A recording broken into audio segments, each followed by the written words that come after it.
Trustee Fenton. Here. Trustee Dodge.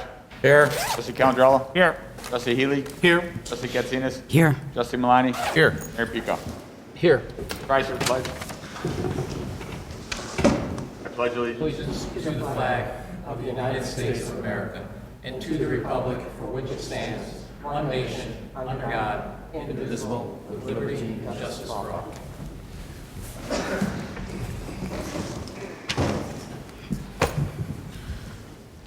approval of January 4th, 2021 committee to hold minutes. Mr. Chairman, Trustee Benton. move to approve the minutes of the regular meeting of the Committee of the Whole of January 4th, 2021. Second. Any comments? Call the roll. Trustee Fenton. Aye. Trustee Healy. Aye. Trustee Dodge. Aye. Trustee Calandrella. Aye. Trustee Katsinas. Aye. Trustee Malani. Aye. Mayor Pico. Aye.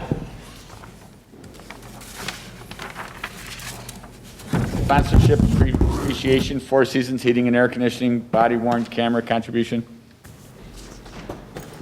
So this is a discussion, Dave Musial, the CEO of Four Seasons Heating, who I just met, heating and air conditioning. He's also an Orland Park resident, and he has very generously donated $20,000 to the Orland Park Police Department to assist in funding body-worn cameras. So, you'd like to make a presentation here, Joe? Board can comment? Dave, on behalf of the Orland Park Police Department, I want to thank you for the generous donation. To kick off our body worn camera program, Orland Park, $20,000 will go a long way to that. So I want to thank you very much. Thank you. Thank you very much.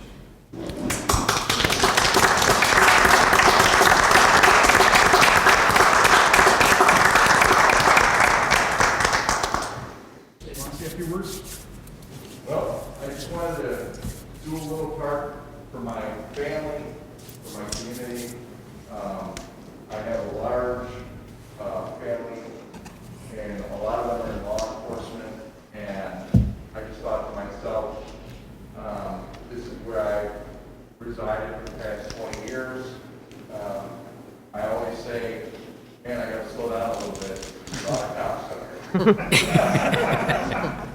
But I feel good about it, and I know what it's like to have a family, my father-in-law, my dad, my cousins, policemen, firemen, and anything that I can do to give back,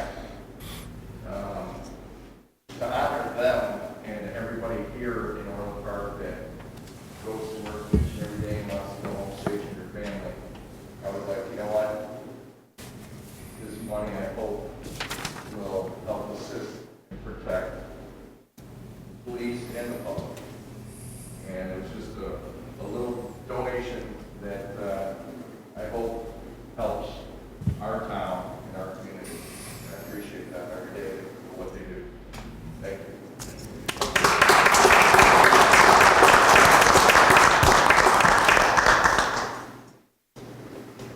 Anybody on the board have comments? Mr. Chairman, Trustee Fenton. I want to thank you very much for your contribution to our police department, and it's really great to see when corporations out there turn around and help out the small towns too, and it's just very, very beneficial, as you said, not only to the police department, but to the residents and other people who come to Village of Orland Park. So thank you. Thank you. Anybody else? Mr. Mayor, Trustee Katsinas. just want to say thank you, Dave. You have a wonderful company, great family, Orland Park residents. What a wonderful way to give back. It represents you and the company. So thank you so very much. Thank you. Any other comments? Sorry. Trustee Dodge. Just echoing the rest of the board, thank you. This is important for the safety of our law enforcement officers, and then going forward as people understand everything that's going on in our country. So this is it's a big contribution to a big cause. So again, appreciate it. Any other comments? Dave, as we talked before the meeting, thank you very much for this. I appreciate it. The board appreciates it. I know Chief appreciates it. All our people appreciate it, but particularly the Village of Orland Park appreciates it. So, and all the residents. So thank you so much for a very generous donation. So we appreciate it. Thank you.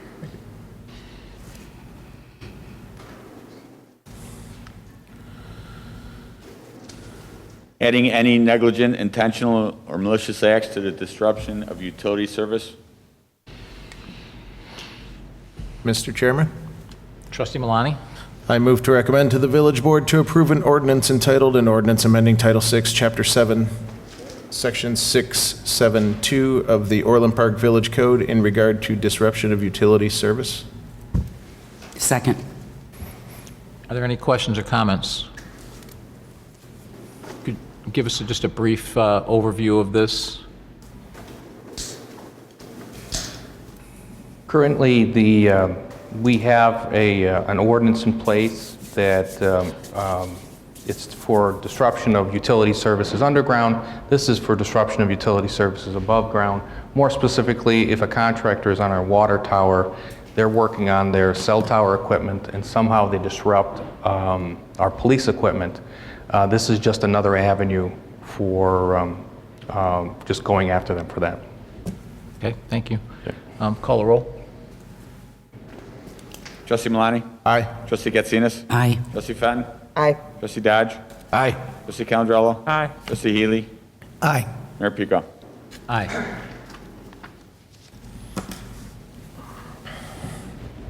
Clarifying the roles and responsibilities of a business as it pertains to Title 7, Chapter 4, Section 23, Conduct of Liquor Licensee. Mr. Chairman, Trustee Malani? I move to recommend to the Village Board to approve an ordinance entitled an ordinance amending Title 7, Chapter 4, Section 23 of the Orland Park Village Code in regard to conduct of liquor licensee. Second. And just to give everyone an overview of what this is about, we've had some instances recently where people are acting inappropriately outside of a business, and this gives our police the ability to make this a conduct of licensee, because the businesses are responsible for what their patrons are doing outside, especially if it's an overserved alcohol situation. So it just gives our police the opportunity to write a ticket for that if that does occur. Any questions or comments? Call the roll. Trustee Malani? Aye. Trustee Katsinas? Aye. Trustee Fenton? Aye. Trustee Dodge? Aye. Trustee Calandrello? Aye. Trustee Healy? Aye. Mayor Pico? Aye.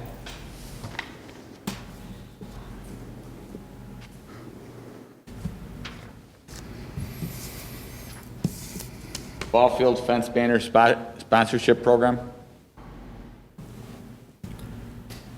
Mr. Chairman, Trustee Malani? I move to recommend to the Village Board to approve allowing sponsorship banners to be hung on both Centennial Park and the John Humphrey Complex Field home run fences. Second. Are there any questions or comments? Mayor Pico? Trustee Dodge? Just if, paid advertisements, public property, last few times we've talked about this, there's always some sensitivity about what does or does not go on the signs. What's the process to deal with all those? I mean, you would think this would be easy, Right. but what's the process? Ray, why don't you talk a little bit about the program? We currently have a sponsorship program that allows sponsors to hang banners on the scoreboards at Centennial and John Humphrey Complex. So this is an opportunity to expand that program to more businesses at a lower cost and putting them in the infields or in the outfield fence facing home plate. In the past, it's any business logo that would be out there, anything that is not illegal, inflammatory, discriminatory, those kinds of things, so we don't cross those lines. So generally, it would be an opportunity for our businesses to promote their business. So I want to make sure, so these are all facing in, correct? Facing So home we plate. can't face them out to the Metro parking lot, those types of things. This is facing in for baseball. Face home plate. Mayor Pico? Trustee Dodge? I think it makes perfect sense. I guess a quick question for Klein Thorpe is, how does that comport with any issues with us regulating sign Yeah, I'm content? going to have to look at that. I was just thinking the same thing. I'll work with Ray on it. Okay, thank you. Mr. Mayor? Trustee Healy? Would it be, if some of the board members here have businesses in Orland Park, is there something to stop elected officials from advertising? I mean, if I wanted to advertise, I won't put my face on there, but... We're going to add that to the Klein Thorpe review list as well. So he's going to look at that as well. Mr. Mayor? Trustee Calandrello. I think the answer, I know that the Clanthorpe has told me that I couldn't advertise as a trustee when I was a trustee for my legal business. So I don't know if laws changed, but 2-3 years ago, I was informed I could not advertise my law office when I was a trustee. So I think it's already been done. Just ask Ken. Okay, We'll look at it. great. Any other questions or comments? Call the roll. Trustee Malani? Aye. Trustee Dodge? Aye. Trustee Fenn? Aye. Trustee Calandrello? Aye. Trustee Healy? Aye. Trustee Katsinas? Aye. Mayor Pico? Aye. Remote virtual inspections? Mr. Chairman, Trustee Malani. I move to direct staff to implement a remote virtual inspection program as outlined above. Do I hear a second? Second. Thank. Ed, can you walk us through? Sure. So this item that's being brought before the committee tonight is a result of the ongoing restrictions associated with COVID-19 and whether or not people have adjusted to having contact with other individuals, including in regards to building inspections. One of the technologies that some of the municipalities are employing around the country is called remote virtual inspections, and or RVI for short. So a remote virtual inspection is a form of inspection which uses visual or electronic aids to allow an inspector or team of inspectors to observe certain types of construction or products from a distance. So essentially, the village inspectors would be utilizing either a tablet, some of the video conferencing equipment in a conference hall or conference room, or potentially their own cell phone, and a contractor or owner of the property would also be present in order to assist with the provisions of the inspection. This is being brought before the committee again. We have encountered in some instances where homeowners are a little weary to have in-person inspections, but this will give the village the ability to accommodate that request, subject to them qualifying for the program. So to outline some of the process here, currently our in-person inspection schedule, if you schedule an inspection today, it will, by 4 p.m., it will be completed the following business day. Because this is a new type of technology for that the homeowners, contractors, and our village staff will have to adjust to, we are recommending 2 business days prior to the requested date to schedule a virtual inspection. This gives the opportunity for the building official to evaluate the request and then also assign the inspection to the appropriate staff. From there, the inspector involved will coordinate with the petitioner or applicant to determine the best time to move forward with the virtual inspection. Obviously, in order to accommodate some of these things, there's minimum requirements necessary for a job site. The job site must have either high-speed Wi-Fi connectivity or a minimum of 4G cell service in order to, with a strong signal, and they must be capable of completing the inspection either with a cell phone or a tablet. The applicants must have the Zoom.us application or FaceTime in order to schedule an RVI.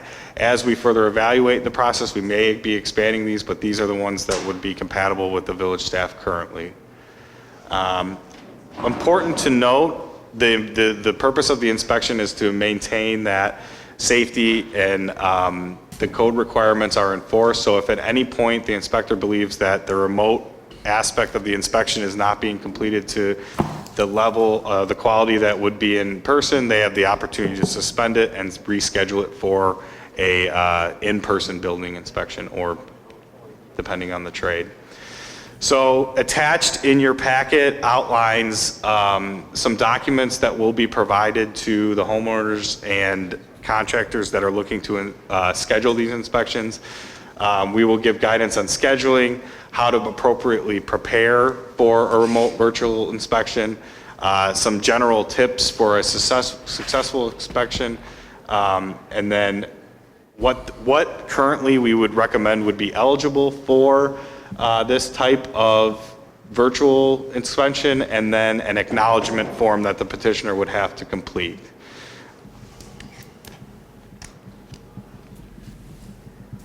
In anticipation of this, staff completed 2 sample inspections in order to gauge kind of what difficulties they might encounter, as well as what types of inspections would be eligible for this program. So the first type of inspection was a residential window inspection. Obviously a little bit less complicated than some of the approvals that you can get from the village. And the other was a plumbing and building rough framing inspection. What I can say about or what staff experienced about the less complicated window inspection, we ran into some connectivity issues where we had to reconnect. There was some training that will likely have to happen in terms of the orientation of the screen, because you don't realize it when you're walking with a mobile device, but that's very disorienting for someone on the other end to see. But generally, as far as the code requirements were concerned, for a less complicated inspection, the accuracy was maintained.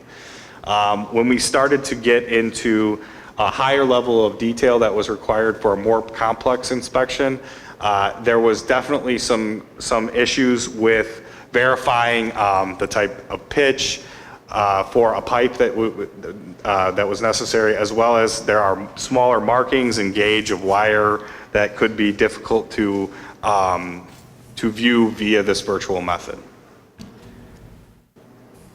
So one of the examples that we provided, or that our plumbing inspector provided, basically the process that they went through is we conducted the virtual inspection with 1 member of our inspection staff on site and 2 members in our conference room, and then later on that week they did a in-person inspection to verify the compliance or what they may have missed through the virtual method. Generally, most of the items were were correct from the virtual inspection, but when you get into some tight areas, getting the appropriate view to determine certain things such as pitch were very difficult to identify and would be better suited for an in-person inspection.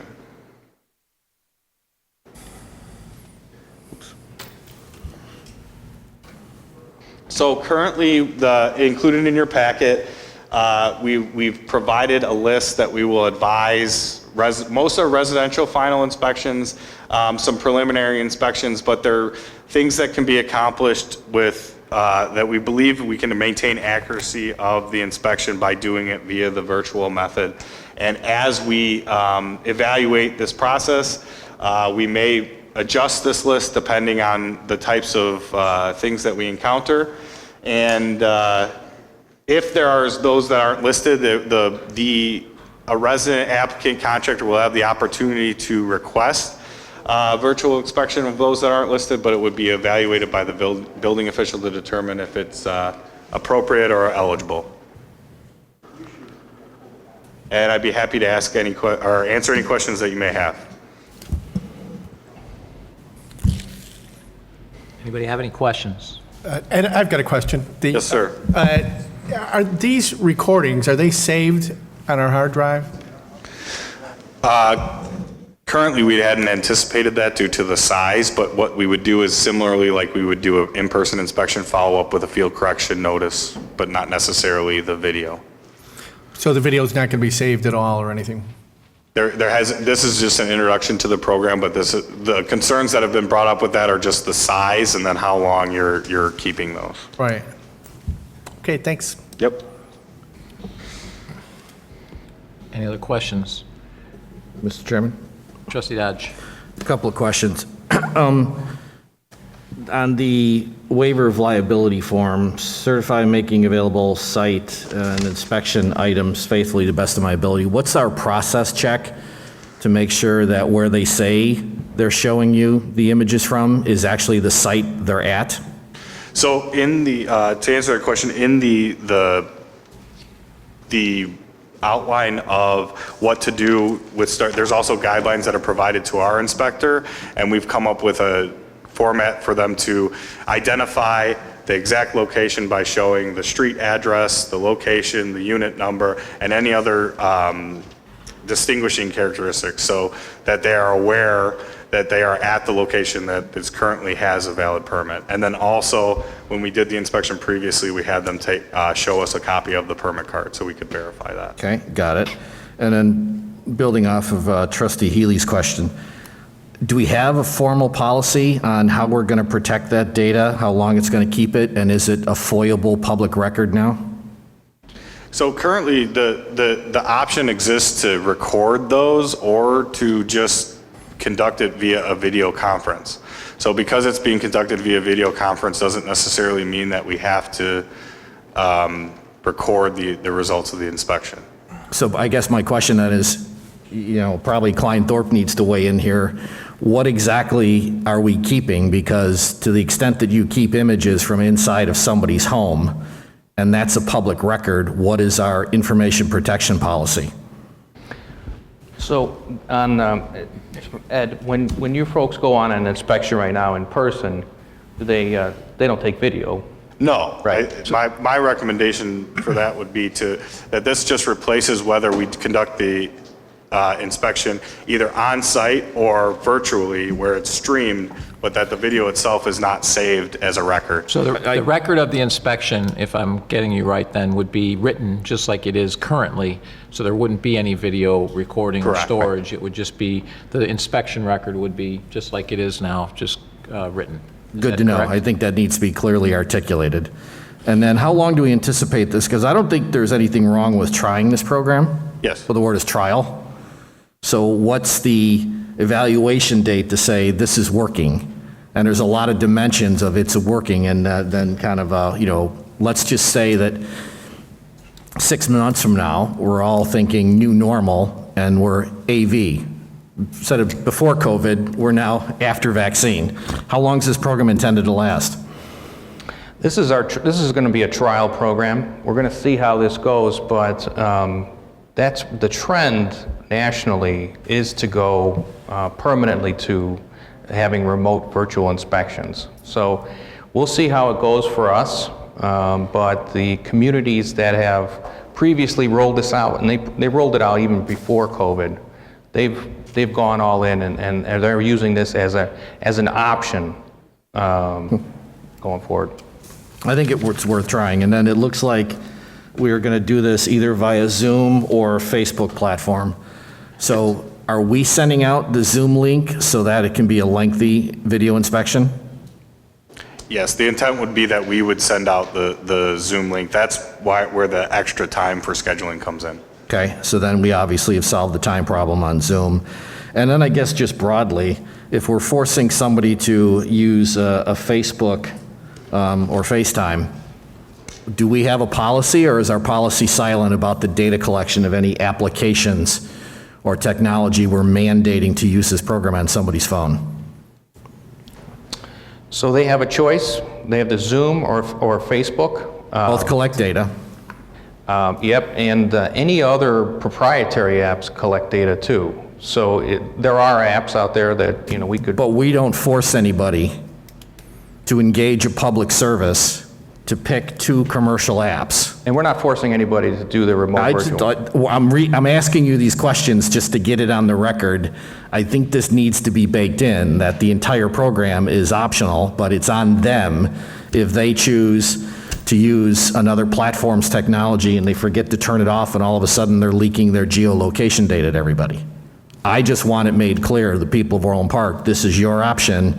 You take whatever risk you do or don't take. Right. When it comes to your privacy. It's an optional program, correct? Yeah, all right, just want to make that clear. That's why I'm asking these questions in this way. I want to make it clear. I think it's a good idea to try, right? Just want to make it clear some of the implications here on the data and the privacy. That's it. Thank you. Any other questions or comments? I'd like to see how this goes. I'm a little skeptical of being able to see everything via a video. We're putting a lot of onus on the person doing this to share the right photos and everything else. So, but I'm willing to give it a shot and see if it works and see if it saves us time. But I would definitely make sure you're tracking how much time it's taking, including the travel time, obviously, and see if it truly is beneficial or not. Because I think sometimes it's good to put hands on things and look at things pretty hard. I realize you can put a level up, but I think you could probably say you can go out to I'll speak with something I'm very familiar, the base of a patio. I can I can see it almost instantly whether or not it's right or not, but on a video, you can't necessarily get that dimension. A good example was snow yesterday when I was out and about. I saw someone who pushed their snow 11 feet into the street, and it was piled 6 feet high. It was almost like they had a fort, okay? And took a picture of it, can't see it because it's all white. So the same thing could happen.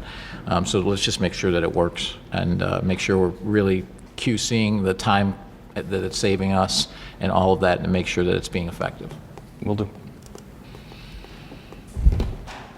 Any other comments?